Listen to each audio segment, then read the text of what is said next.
again to our show that's called Real Shames, show where we, us two guys, right here in front of you, these two guys, watch movies from our movie list of shame or movie blind spots, basically movies we haven't seen that we're watching and we're telling you all about it. I'm Adam. I'm Andy. And earlier in the week, we watched a musical from 1943 called Cabin in the Sky. Andy decided to pair it with another movie from 1943. I'm going to have him tell you all about it. That's right. Another musical from 1943. Bill Williamson tells much of his life story to a group of neighborhood kids, including how he met and fell in love with the lovely Lena Rogers in Stormy Weather. Man, it ain't nobody in the world can get me on my feet again until we hit Memphis, unless this boat sinks. I'm tired, too. And if I never see a bale of cotton no more in life, that'll be too soon.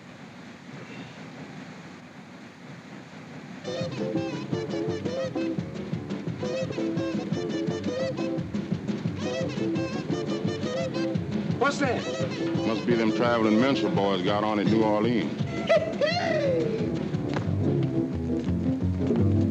Boy, have you seen Slim Brown? She's the finest gal in town. Turns all Memphis upside down. The Stormy Weather was directed by Andrew L. Stone, written by Frederick J. Jackson and Ted Kohler. It stars Bill Robinson, sometimes known as Bojangles, as Bill Williamson. Again, loosely based on Bill Robinson's actual life. Loosely based. Definitely not everything in this movie is true. It's the song Mr. Bojangles based off of Bill Robinson. Okay, so I'm glad you brought that up. It is not. Oh. I thought it was. I've gone my whole life thinking that it was actually based on Bill Robinson, but according to the singer of Mr. Bojangles, which is Jerry Jeff Walker, he said it's based on just some other dude that he met who called himself Bojangles, some other guy. He says it's not about Bill Robinson. New man.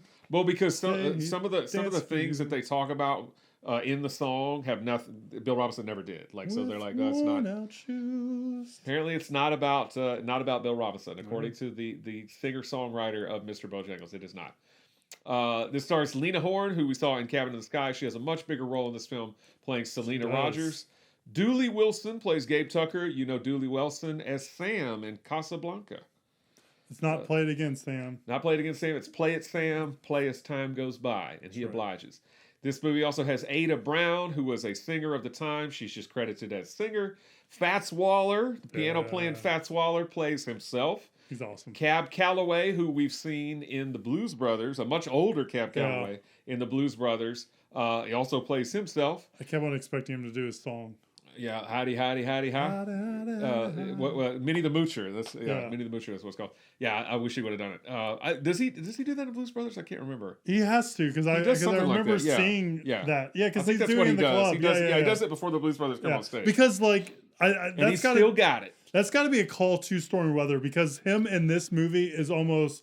I feel like it's shot very similar and the backdrop is very similar to how it was in the Blues Brothers. So Cab Calloway does a number in the film called Jump and Jive, and the last people that I want to mention that are in the film are the Nicholas brothers, Fayard and Harold, because they do some freaking awesome tap dancing, doing the splits, jumping over each other. It's one of the coolest things you'll ever see on film. It's really awesome. But they do like a dance number while Cab Calloway does the Jump and Jive number. Yeah. But this, just like Cabin in the Sky, this is a musical that I have never seen. It has eluded me all of these years, and I thought, why not pair these two together? They both have Lena Horne. They both came out in the same year, 1943, and they're both musicals. So since it is, once again, your week, you get to go first and tell us, how did this compare to Cabin in the Sky? I think you were a little bit more favorable on Cabin in the Sky than I was, but we both kind of agreed. Didn't pop, didn't move as well as maybe we would have liked a musical to move. Was Stormy Weather an improvement on Cabin in the Sky? Dude, it's like someone got in a time machine, watched our show, and then went back and made Stormy Weather. It's like every single criticism we had in Cabin in the Sky, they fixed it and rectified it in Stormy Weather. And they came out the same year, so it's like this stuff was feasible and possible. But boy, is this movie like the polar opposite, not polar opposite, but boy, is it so much more interesting and lively. And I wrote in my notes, dynamic than Cabin in the Sky. Like you said accurately with Cabin in the Sky, it's kind of low key a little bit, and it's musicals and it's numbers and all that kind of stuff. But Stormy Weather is about pop and pizzazz, and again that final number, the jump and jive, where they're going up the stairs, and you're like, oh, that looks like little slides next to the stairs, check off slides, and all of a sudden, boom, they're sliding down, and they're jumping over each other and doing splits. I mean, this movie is just so dynamic and so interesting and has so much going on the screen and all that kind of stuff. And the music is better and it's more poppy and all that kind of stuff. So I really like this movie. It took me a second to kind of orient myself in the movie because he is telling it through like flashbacks and the movie jumps around a lot. So when we get from that first cut where they're like, he's out of the military, he's at a ball, and then they're on the boat. I was like, oh, what did I miss? Like, why are we back here? What's going on here? And then I finally get it. Like, okay, we're just getting like different parts of his life and stuff like that. So that kind of was abrupt for me. But I mean, this movie is just, I can't say anything much more positive about it. The music's good. It's lively. It's fun. The dances are interesting. The characters are interesting. I really, really enjoyed this movie. It's I don't want to say it's a polar opposite of Cabin in the Sky, but it is far and away. If you didn't like Cabin in the Sky, this movie is probably going to be your jam. But it's more like what I would think of as a musical kind of thing. So it's very interesting. It reminded me a lot of the was it the Fred Astaire and Ginger Rogers movies we did? Yeah, what we did. Top Hat is what it kind of reminded me a lot of, a whole lot. Hat, yeah. Was like, because like the big stages and all the big numbers and all that kind of stuff. So it kind of got Top Hat vibes with this, even though I don't think Top Hat, I don't know where Top Hat came out, but that's kind of where I felt. But I'm going to toss it over to you before we get into anything else. Like you said, you thought Cabin in the Sky, you weren't as favorable as it as I was. Are you more favorable with Stormy Weather like I am, or did that kind of leave you out in the rain? Well, you can take your aforementioned time machine. You can go back in time just a few minutes and listen to what you said, and that's exactly how I feel. Yeah. I am 110% in agreement with you about this film on pretty much everything. I mean, this movie is just way better than Cabin in the Sky to me. Again, I don't think Cabin in the Sky is a bad film, and I wasn't like, oh my God, this movie sucks or anything like that. But it just didn't have the musical numbers weren't as good. The songs weren't as catchy. Not a whole lot of dancing or movement. In Cabin in the Sky. This movie has all those things that we complained about on Monday. Stormy Weather. I mean, as far as the story goes, it's pretty much non-existent. I mean, it's kind of loosely going through Bill Williams' life, but it doesn't have much of a plot. No. It's just like, oh, then I went here, then I went there, then I met Selena. It's just an excuse for new places and musical numbers. It doesn't matter because it's chock full of songs, catchy songs, good songs, and dances which are awesome. Yeah. It's great to see. I mean, starting with the man himself, starting with Bill Robinson, it's great to see him doing the soft shoe, the tapping. Lena Horne, once again, has a bigger role in this film than she does in Cabin in the Sky, and it's awesome that she sings, the titular song as well as some other numbers, Stormy Weather.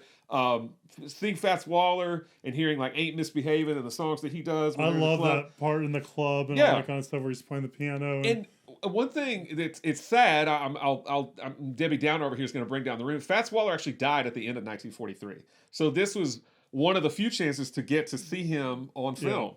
Because he passed away. He was very young. I don't think he was even 40. But he passed away at the end of 1943. But it's very cool to see him do Ain't Misbehaving. I didn't write down the other number that they do, but that's really cool.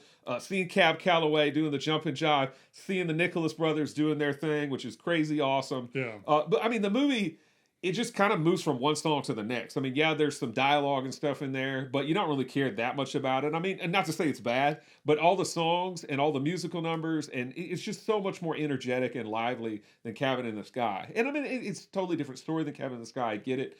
But this movie was just so much more fun to me to watch. It was a joy to watch. I really, really enjoyed Stormy Weather, as you did. Yeah.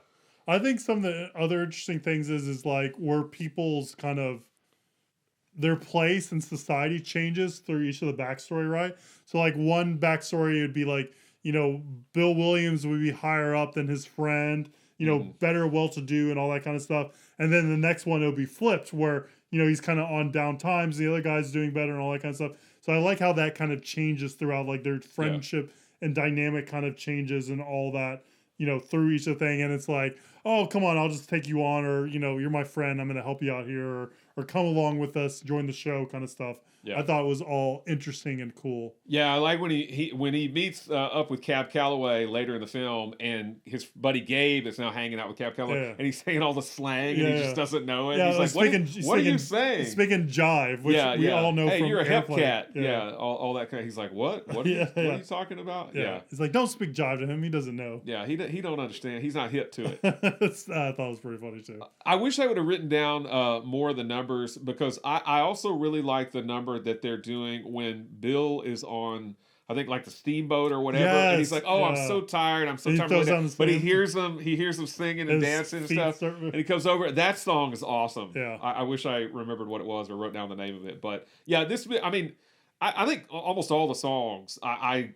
just dug them more than Cabin in the Sky. Yeah, I thought they were just better. And obviously, I've heard Stormy Weather before and Ain't Misbehaving, but I think all the other songs were new to me. But I liked pretty much all of them. This was just a fun movie. I did want to say Stormy Weather, this has a little bit of a connection to Cabin in the Sky, in that Stormy Weather was not an original song written for this film. It was a song that already existed. It was first sung by Ethel Waters, who played Petunia in Cabin in the Sky back in 1933, a decade before this. I don't think this movie has any original songs. I think they were all kind of pre-existing songs. So this movie's basically like a musical review, but what a musical review. Yeah, it's just a really, really cool movie. And whether or not you like Cabin in the Sky or not, I feel certain you'll like Stormy Weather if you give it a chance. Yeah, this Stormy is a Weather really was cool awesome. movie. Just like Cabin in the Sky, this movie was selected for preservation in the National Film Registry by the Library of Congress way back in 2001. So both movies have actually been selected for preservation by the Library of Congress. This movie is 95% fresh on Rotten Tomatoes, 81% audience score. Leonard Maltin, he didn't review Cabin in the Sky, at least not in the volume of the movie guide that I have. He did review this one. He only gives us 2.5. Yeah, I think he's off the mark on that. I think he criticized it because of the lack of plot. Something like that. I plucked the IMDb score for this one. I think Cabin in the Sky was 7.1 out of 10. This is 7.3 out of 10. And just like Cabin in the Sky, since there's no Siskel and Ebert review or anything like that, I wrote down just a small bit of what Pauline Kael had to say about this. She seemed like she was more enthusiastic about Cabin in the Sky. Well, she definitely was. But this one, she says, she calls it a vague and wandering showbiz story, but marvelous musical numbers with Robinson, et cetera, et cetera. She lists off a bunch of cast. There are so many famous people in this movie that sometimes there are 3 or 4 greats packed together in the drably staged scenes. I don't agree. I don't think it's they're drably staged. Cabin in the Sky is drabby, and it's supposed to be because it takes place on like rural area. This is bright. Yeah, I don't agree that they're drably staged. But again, Pauline Kael, notoriously harsh on film. She was very hard lady to please. I love her, but she was a hard lady to please. But anyway, so that's kind of just a snippet of what she thinks about Stormy Weather. But it sounds like she doesn't really care that much that it's vague and wandering or doesn't have a plot, but has marvelous musical numbers, and I do completely agree with that. It was shocking how dynamic this movie was compared to Cabin in the Sky, Yeah, well, and watching it on the heels of Cabin in the Sky, I didn't know quite what to expect. So again, Cabin in the Sky just never really popped for me, but this movie knocked my socks off. Yeah, I like this movie. It's really cool. Compared to this movie, Cabin in the Sky is almost like dour.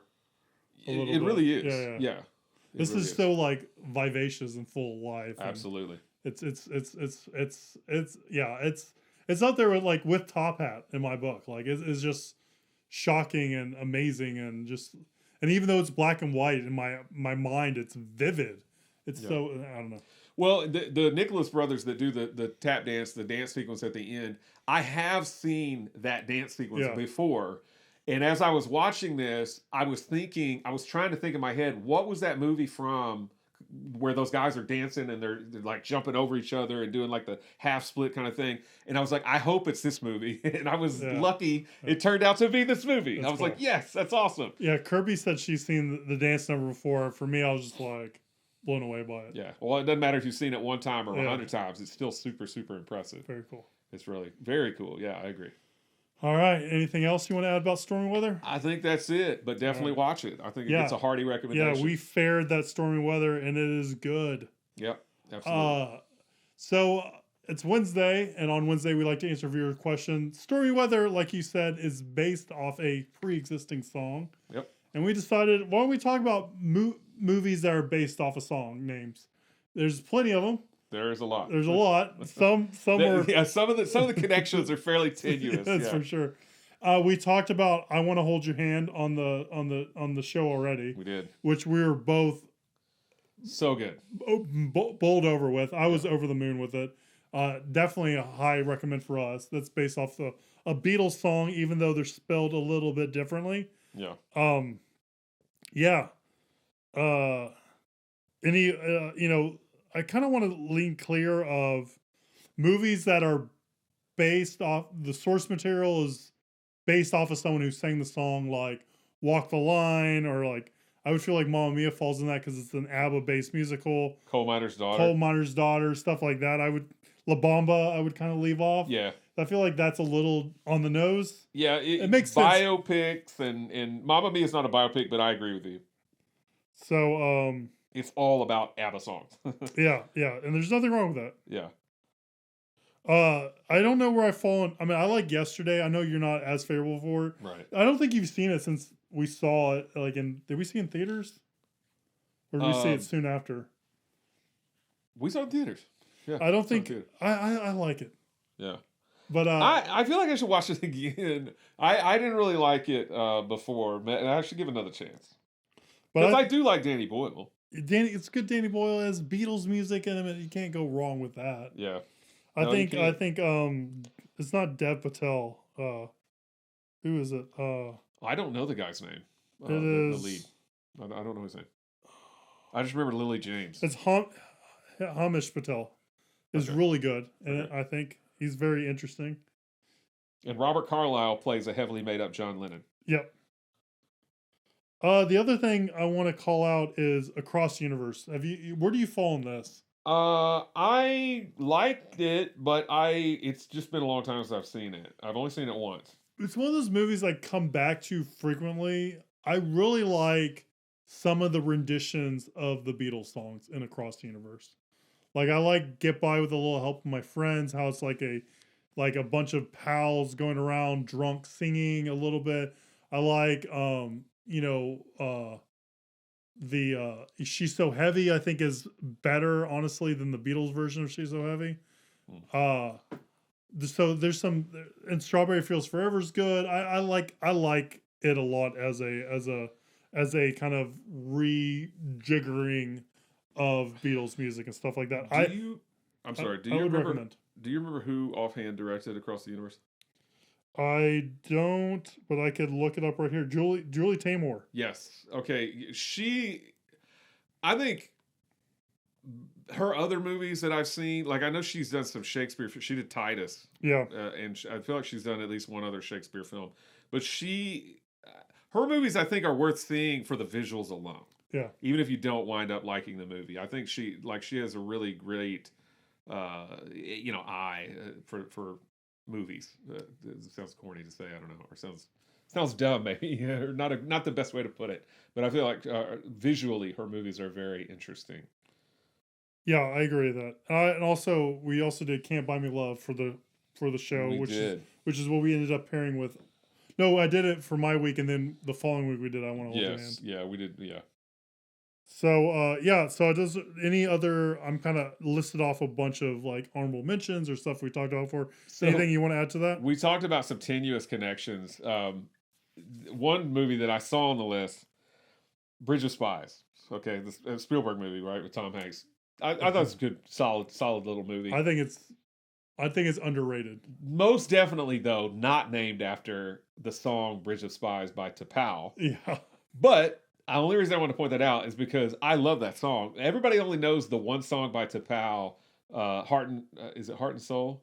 Give a little bit of heart and soul. Give a little, yeah. They're a one-hit wonder, right? According to everybody, the Heart and Soul. Bridge of Spies is a way better song. Oh, interesting. But That movie's not named after Yeah. it because the bridge was actually known as the Bridge of Spies that they cross in the movie, so it's not named after that movie. In fact, Bridge of Spies is based on a historical event. Yeah. So their song is probably based off that historical event, yeah. like the movie. In the song, it's all about like I'm crossing the Bridge of Spies to get to her lover or something like that, But yeah, it's most definitely not the other way around, which I think is funny. But I only wanted to call it out because if you haven't ever heard T'Pau's song Bridge of Spies and you only ever heard Heart and Soul, Bridge of Spies is a great song. I'll have to check really it out. Good song. The only call outs that I want to make, kind of my runners up, are going to be Dazed and Confused, although I don't like the Led Zeppelin song. It's too bluesy for me. I love Dazed and Confused. Great movie.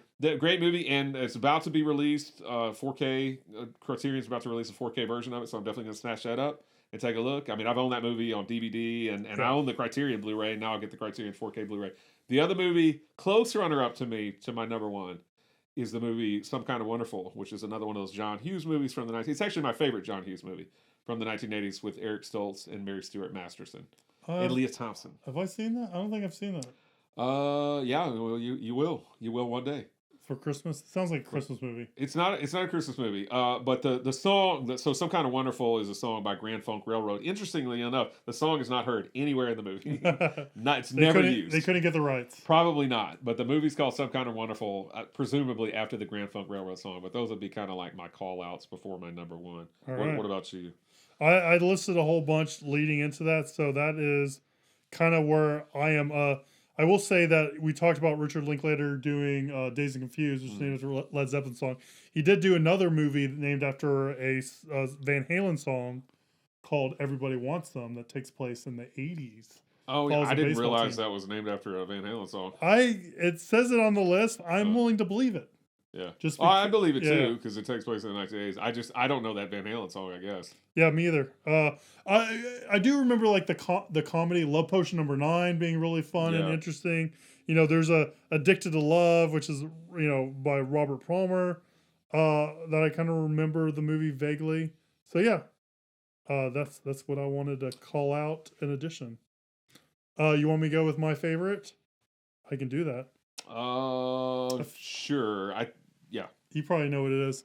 I feel like it's a movie. I feel like I circle the same like 20 touchstones in my life, but hey, that's what happens, right? That's fine. There's movies that have nothing wrong with that. Embarked on us, that have changed us, and for me, it's my favorite teen comedy from the 90s. I believe it's from the 90s. Oh, I think 1998. I think I do know what you're going to say now that you say that. A Song by the Replacements. Yes. It's Can't Hardly Wait. This movie, what is my teen comedy? It's like my touchstone. Yeah. And I think it's a fun movie. I haven't seen it in a while, so I don't know if there's any kind of like stuff in it a little bit that doesn't hold up. I'm sure they call someone like a homosexual that's not probably in the movie a couple times, that doesn't hold up. But other than that, I really like the movie. Jennifer Love Hewitt was like a crush for people of my generation and all that kind of stuff. So for me, I think of movies that are based off of songs, Can't Hardly Wait is at the top of my list. I actually watched that not that long ago, maybe 3 or 4 years ago. It had been a while since I've seen it, and I still liked it. I saw it, I think, in the theater back in '98, and this may have been the first time I'd seen it since then. But I still like it. I love me some Replacements, and I do like the song "Can't Hardly Wait." And the song is actually in the movie. It is. So that's important too. It is in the movie. All right, I'm gonna toss it over to you. What is your favorite? Well, I feel like you. I mean, I've mentioned this movie probably many times on this show. I know at least once or twice. This is a movie like Some Kind of Wonderful. The song itself is not in the movie. It's off the list. But the song itself, he wanted to use it in the movie, but the group is called Heat Wave that does the song. I won't say the name of the song yet, but you might know it. But I guess the principal, because Heat Wave is a group of I think 4 guys, something like that. But the main guy, I guess, that controls their songs, I think is like born again Christian, and was like, you're not going to use my song in a movie about porn. Oh. So he refused to give them the permission to use the song in the movie. I know, but they still titled the movie after the song, even though the song's not in it. And it's the wonderful Paul Thomas Anderson film, Boogie Nights. Although that song, Boogie Nights, it's not in the film at all. The movie opens with Best of My Love by The Emotions, which is a fantastic opening to a movie, any movie. But no Boogie Nights in it. But the movie is one of my favorites. I love it, and that's my pick. All right. I think that's a great pick. Let us know what's your favorite movie that's based off an existing song. Leave it down below if you're watching YouTube. Type in that comment. All that kind of stuff. Shoot us an email, realshame@gmail.com. We answer viewer questions like that sent to us on this show. So send us your viewer questions. We do appreciate that. Please like, subscribe, share, do all that social media stuff. That really does help spread the word. And we really do appreciate it. We see all you new subscribers and we like getting that email from YouTube saying, hey, blah, blah, blah, subscribes. Like, yes, please. Even emails or comments saying, you guys suck. Well, still means that you saw it, right? Yeah. We still appreciate it. I cried. I shed a little tear for all the mean ones, but I get over it and do this. Okay. So, please, that's everything. Stormy Weather more. I can't recommend you guys see Stormy Weather enough. Seek it out. It'll be a lot of fun. It's well worth it. And stay tuned next week when we watch some movies from this guy's list of shame. Some blasts from the 90s past, I believe, if that's correct. And we'll see you soon, guys. Have a good one. Thank you for watching. Bye.